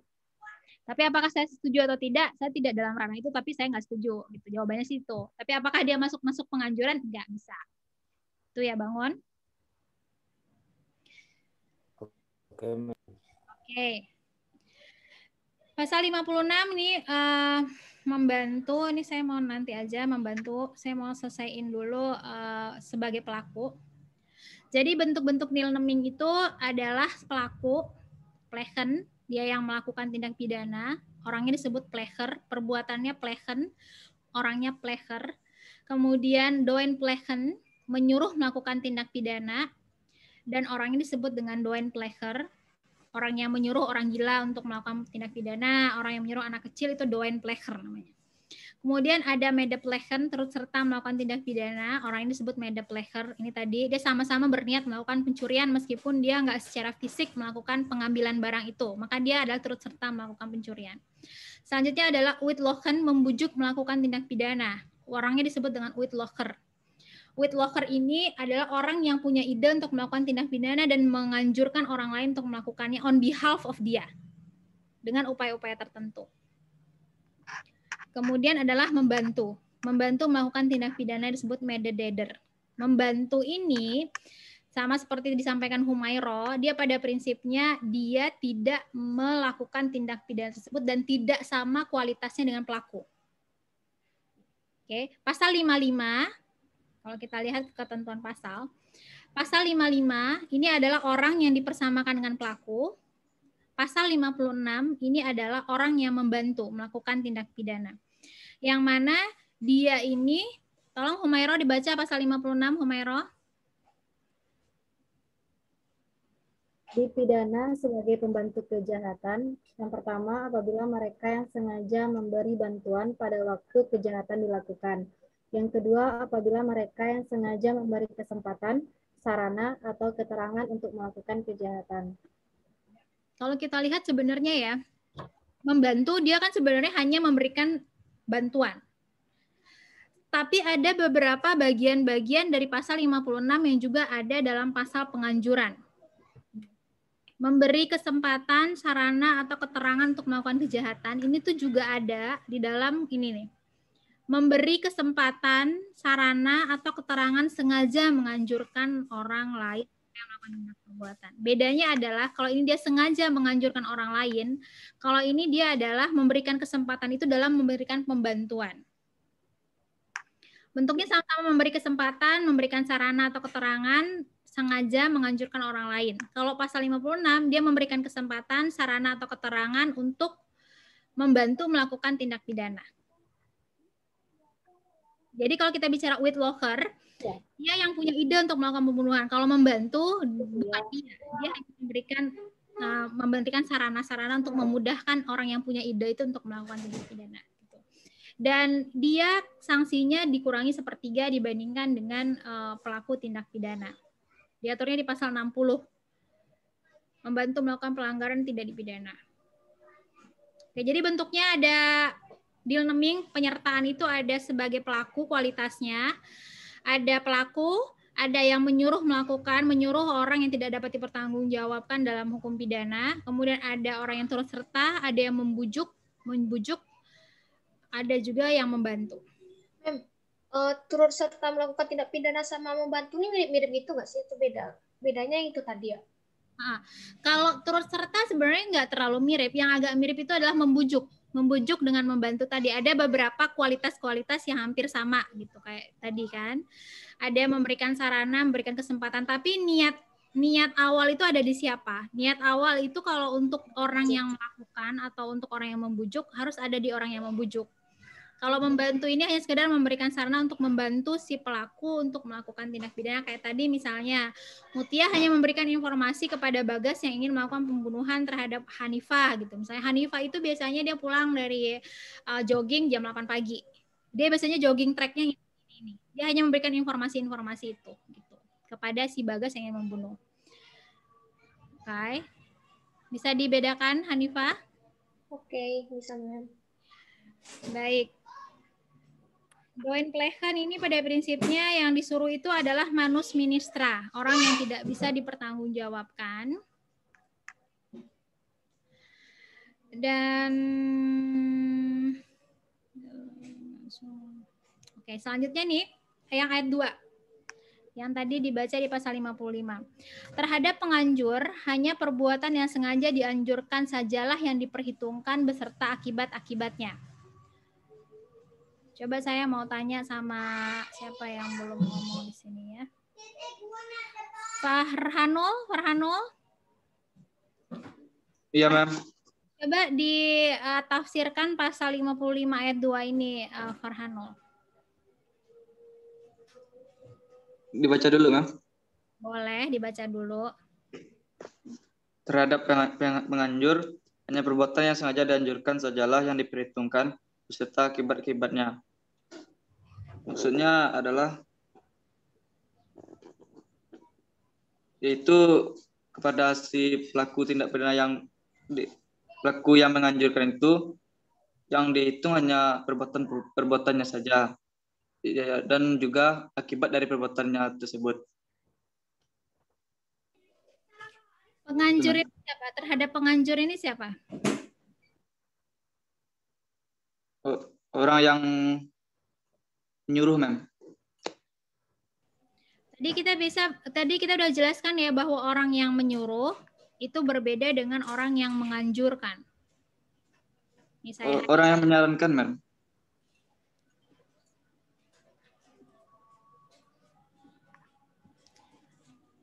Nah, penganjur ini dia perginya ke yang mana ini?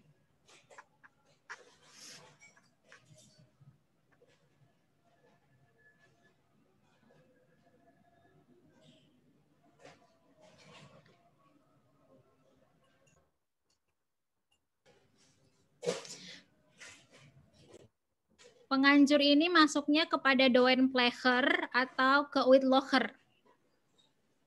Saya pakai bahasa Belanda supaya Anda bisa lebih mudah. Lebih mudah apa lebih bingung?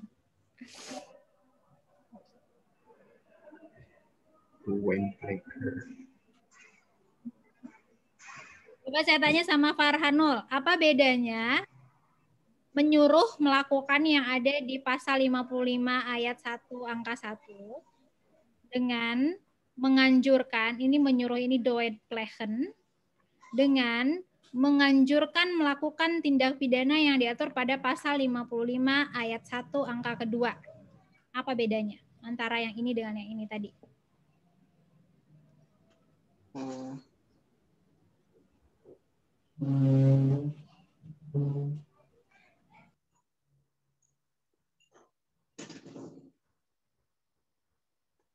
Kalau menyuruh melakukan itu, Mem, orang yang dengan sengaja melakukan tindak pidana, Mem. Kalau menganjurkan menyuruh itu ngapain? Melakukan, Mem. Menyuruh itu melakukan. Kalau misalnya saya menyuruh Farhanul untuk mengerjakan tugas, yang ngerjain tugas saya apa Farhanul? Saya, Mem. Ya, berarti saya yang menyuruh kan? Ya. Ya, di sini kan yang diaturkan yang menyuruh, bukan yang melakukan. Kalau melakukan yang ini nih. Kalau saya misalnya menyuruh Farhanul membunuh orang, yang membunuh siapa? Farhanul apa saya? Saya, Mem. Yang membunuh Farhanul, saya yang menyuruh. Berarti yang diatur di sini menyuruh melakukan itu adalah orang yang tidak melakukan justru. Dia tidak melakukan pembunuhan itu. Tapi dia menyuruh orang lain. Tapi dia bisa kena sanksi pidana sebagai orang yang membunuh. Meskipun dia tidak melakukan. Bisa paham? Paham nggak maksudnya Farhanul? Kurang sedikit. Oke. Orang yang membunuh itu kenanya pasal ini, mereka yang melakukan. Farhanul membunuh Iwan. Farhanul itu kenanya pasal yang ini nih, melakukan pembunuhan. Oke. Dipersamakan sanksi pidananya dengan orang yang melakukan pembunuhan, yaitu Farhanul, yaitu orang yang menyuruh melakukan. Siapa yang menyuruh melakukan itu? Misalnya orang lain yang menyuruh Farhanul melakukan pembunuhan. Saya menyuruh Farhanul membunuh. Saya nggak membunuh kan? Ya nggak? Saya nggak membunuh.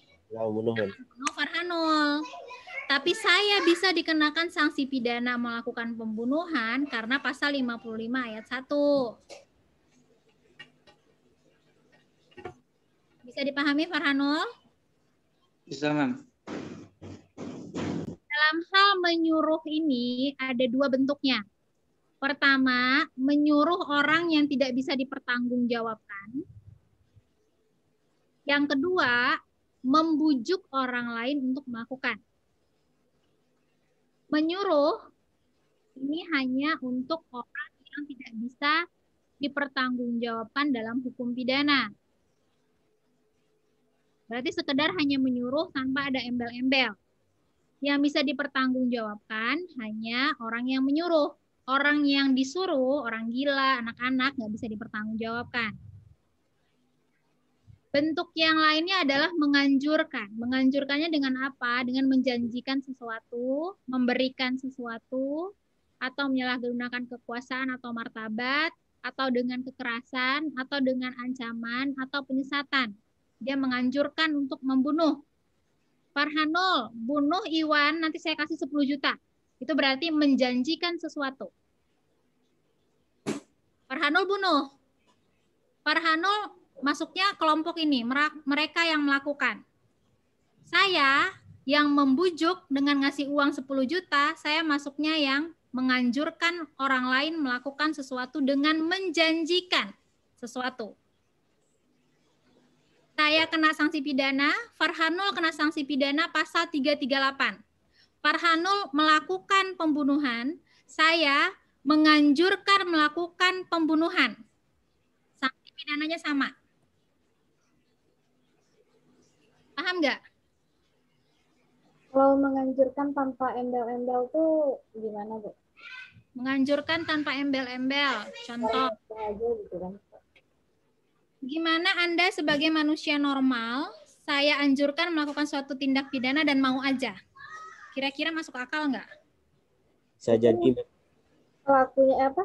Yang dianjurkan ini ada perasaan dendam gitu, jadi mau gitu kan.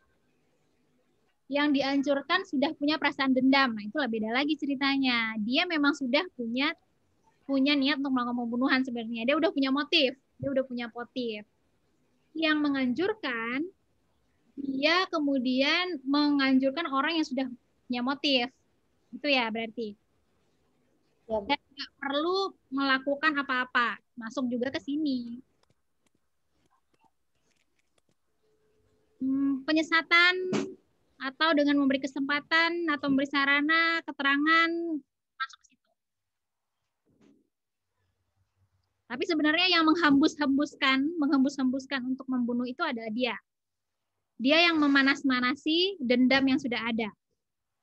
Ya, dia masuknya menganjurkan dengan penyesatan atau dengan memberi kesempatan atau sarana atau keterangan-keterangan yang kemudian membuat si orang yang dianjurkan itu bisa melakukan tindak pidana itu. Bisa juga masuk ke dalam menganjurkan. Dua-duanya bisa kena. Gitu. Saya mau membahas yang ayat 2 sebenarnya. Ayat 2 ini maksudnya apa? Coba Riyad deh, Riyad.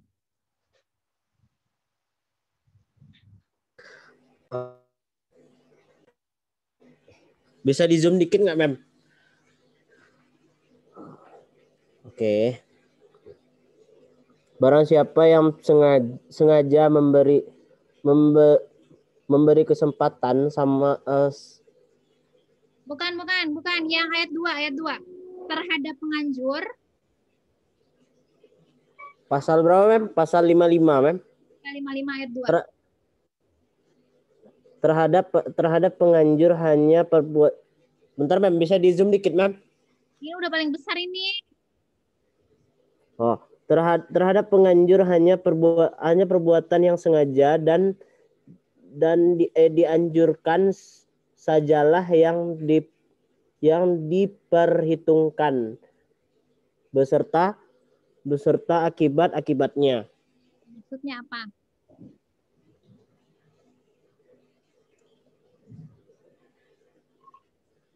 Terhadap penganjur. Penganjur ini kan berarti maksudnya ke orang yang with locker ini tadi nih. Ya, with lockernya, Mem. Ya. Apa katanya? Hanya perbuatan yang sengaja dianjurkan sajalah. Yang sengaja dianjurkan maksudnya ya memang sengaja dianjurin gitu, Mem, perbuatannya itu. Kalau perbuatannya itu membunuh, memang sengaja dianjurin membunuh gitu, Mem. Apa maksudnya gitu, Mem? Terhadap izin berpendapat, Mem. Siapa yang ngomong itu? Bangun, Mem. Bangun. Jangan bangun. Kalau menurut Bangun, Mem, terhadap penganjur hanya perbuatan yang sengaja dianjurkan sajalah yang diperhitungkan beserta akibat-akibatnya. Misalnya seseorang yang dianjurkan untuk menganiaya seseorang, misalnya dengan menusuk dengan pisau Berarti yang dipertanggungjawabkan itu hanya yang menusuk. Kalau misalnya yang disuruh nanti sampai membunuhnya gitu, sampai membunuh, mengkeroyok gitu, berarti itu bukan tanggung jawab si penganjur lagi. Cuman yang disuruhnya aja yang dipertanggungjawabkan gitu, yaitu untuk menusuk itu aja beserta akibat-akibat dari tusukan tersebut. Berarti yang melakukan yang kena, Mem. Ya, dua-duanya kena. Cuman untuk penganjur hanya pertanggungjawaban pidananya hanya sebatas apa yang dianjurkan. Jadi tadi kalau contohnya bangun, misalnya bangun menganjurkan Riyad untuk menganiaya, penusukan doang. Tapi ternyata Riyad melakukan penusukan di bagian vital sampai dia mati, maka Riyad itu masuknya adalah penganiayaan yang mengakibatkan orang mati, sedangkan bangun itu hanya penganiayaan biasa. Jadi pertanggungjawaban penganjur itu hanya sebatas apa yang dianjurkannya saja, nggak boleh lebih. Jadi kalau dia menganjurkan hanya menganiaya, tapi ternyata Riyad sudah punya dendam dan terus akhirnya punya niat untuk membunuh, Riyad itu kena pasal pembunuhan, sedangkan bangun yang menganjurkan hanya kena pasal kena pasal penganiayaan. Jadi pertanggungjawaban penganjur hanya sebatas apa yang dia anjurkan saja. Sedangkan pertanggungjawaban pelaku adalah sebatas apa yang dia lakukan. Jadi setiap orang itu bertanggung jawab terhadap kesalahannya masing-masing gitu. Kalau dia kesalahannya hanya sebatas penganiayaan, maka yang Anda dakwakan adalah penganiayaan. Bukan sampai akibat yang muncul dari perbuatan yang dianjurkan tadi. Sedangkan si pelaku, Riyad kan orang yang dianjurkan dan dia melakukan. Dia ini bisa melakukan perbuatan tersebut sesuai yang dia kerjakan. Gitu. Jadi semua orang itu bertanggung jawab sesuai dengan kesalahannya masing-masing. Untuk penganjur ya hanya sebatas apa yang dianjurkan saja, yang diperhitungkan. Diperhitungkan maksudnya dipertanggungjawabkan dalam hukum pidana. Jadi kalau dalam Islam dihisapnya hanya sebatas kesalahannya doang gitu. Jadi dalam hukum pidana pun seperti itu. Orang itu disanksi pidana hanya sesuai dengan kesalahan yang dia lakukan, sebatas kesalahan yang dia lakukan. Kira-kira sampai di sini ada yang mau ditanyain? Mem, berarti yang di situ tuh, yang di ayat 2 tadi itu, apakah yang disuruh itu mendapatkan sanksi lebih berat daripada si penganjurnya itu, Mem?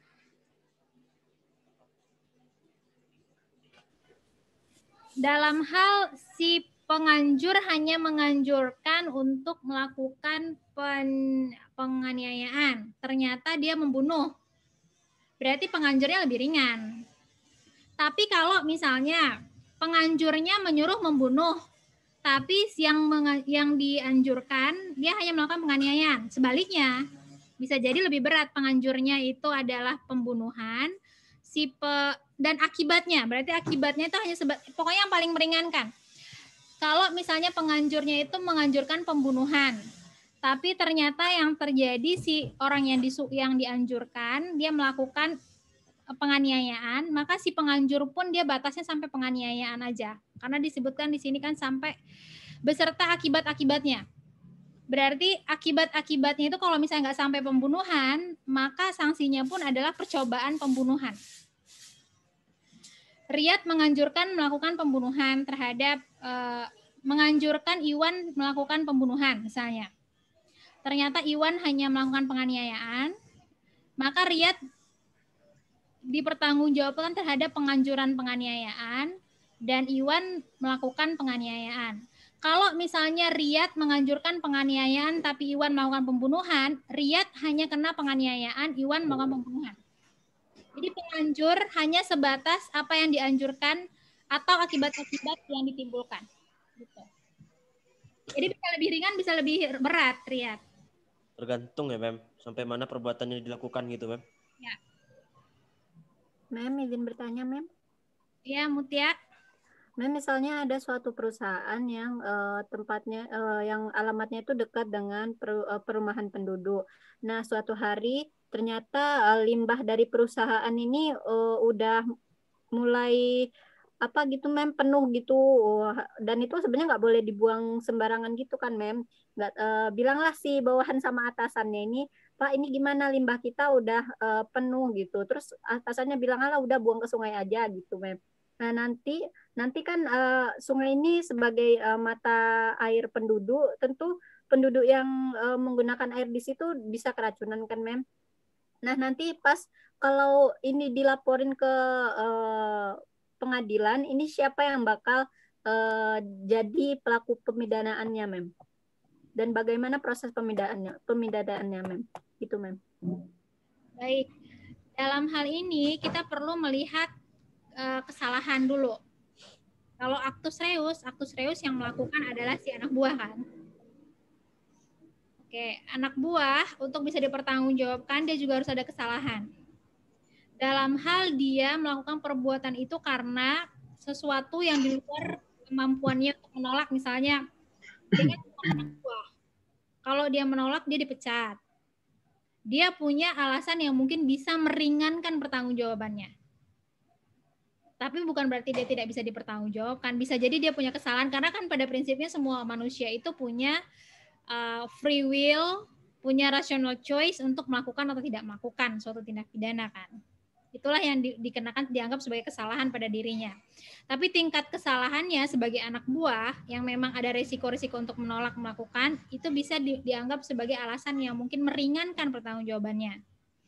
Si bos yang sebenarnya dia tidak melakukan, tapi yang menyuruh melakukan, yang dengan upaya-upaya dengan menyalahgunakan kekuasaannya ini, dengan menyalahgunakan kekuasaannya dia membujuk orang lain melakukan tindak pidana, dia bisa kenanya ini. Gitu. Jadi dua-duanya bisa kena sama, masuknya dalam konteks menganjurkan. Orang yang menganjurkan ini seberapa tidak berdaya dia menolak anjuran tersebut. Itu bisa menjadi pertimbangan terkait dengan pertanggungjawabannya. Gitu. Oke, Mem. Terima kasih, Mem. Baik, Mutia. Sampai di sini kalau tidak ada lagi yang mau ditanyakan, saya mau sudahi. Kita sudah membahas hari ini tentang percobaan dan juga penyertaan. Jadi nanti Anda tolong dipelajari lagi, karena saya yakin Anda nggak akan bisa paham kalau Anda hanya duduk mendengarkan perkuliahan. Jadi Anda harus membaca buku-buku hukum pidana untuk bisa memahami lebih komprehensif apa itu percobaan, apa itu penyertaan. Izin bertanya, Mem. Boleh minta PPT-nya, Mem? PPT-nya nanti saya share di Island ya, Riyad ya. Baik, Mem. Oke, baik. Mengenai UTS gimana, Mem? UTS itu kapan ya? Tanggal 8 kita mulainya, Mem. Udah ada jadwalnya belum sih? Di kalender akademik. Awal-awal bulan ini. Udah ada keluar di portal, Mem. Selasa, Mem. Saya belum dapat ya jadwal UTS. Oh, berarti nggak ada UTS, Mem? Ya kali. Mikir dong. Nanti saya... Sabar. Kalau Anda udah dapat jadwal UTS, tolong di-share di grup, karena saya belum dapat. Proses untuk UTS-nya kita melalui iLearn. Buat teman-teman yang udah kuliah sama saya di semester kemarin, supposedly udah tahu. Ini ada berapa orang sih kita? Kalau sedikit saya mau ujian lisan aja. Tapi kalau jangan lagi, Mem. Udah, Mem. Nggak apa-apa. Nggak usah. Nguji nyali nggak apa-apa. Tapi pastikan nilai A+, asik. Nggak usah. Kita belajar dan bisa jawab ya. Belajar bisa ya, Mem? Nanti lihat dulu ya, kalau jadwalnya memungkinkan untuk ujian lisan, saya lebih prefer ujian lisan, karena itu lebih mencerminkan kemampuan Anda. Masya Allah. Sudahlah, Mem. Terserah, Mem. Kalau asal soalnya mudah aja sih. Kalau ujian tulisan itu melalui iLearn, nanti akan ada jadwal yang sesuai dengan UTS. Anda akan saya berikan waktu untuk mengerjakan tugas. Tapi karena hukum pidana ini adalah teori, sulit bagi saya untuk memberikan case study dalam ujian hukum pidana. Jadi kesimpulannya gimana, Mem? Lisan atau tulisan, Mem? Terserah si Mem nanti. Kita lihat tuh apakah di UTS ujian lisannya. Ya? Atau khusus Iwan lisan nanti, Mem? Ya, boleh. Kalau bisa nggak usah UTS, Mem. Bagus tuh, Mem. Setuju sama Nifa. Bagus nih, Bang. Oke. Langsung aja, Mem. Jadi kalau misalnya ujiannya minggu depan, berarti Anda siap-siap, Anda belajar sampai materi kita adalah penyertaan. Ya. Baik, Mem. Siap. Berarti untuk minggu depan udah berhenti nge-Zoom, Mem? Ya kalau UTS ya berarti nggak Zoom. Oh, nggak Zoom. Oh. Kecuali kalau lisan ya, Mem. Iya, Mem. Kalau lisan kita Zoom. Di room out kayak kemarin juga kalau lisan, Mem. Ya. Mem, PPT nanti ya, Mem. Di Ireland ya, Mem. Kunci jawabannya nggak sekalian, Mem. Soal aja lah, Mem. Soal aja kunci jawaban tuh nggak salah. Orang hebat ya. Nah, maksudnya tuh soal kita nyari jawaban sendiri gitu. Nah, itu Kan dia ada maksudnya. spoilerin. Harus bersama dong. Bersama. Di waktu ujian ya. Oke, Mem. Baik, saya Mem, tutup. ujian bersama tuh boleh, Mem? Ya, kerja sama gitu kan. Boleh ya, Mem? Nggak boleh, namanya ujian itu sendiri-sendiri. Bu, Rehan mau nanya absen tadi, Bu. Siapa? Rekan Vansa ya. Iya, Bu. Tadi Rehan jaringannya bermasalah, Bu, yang di awal.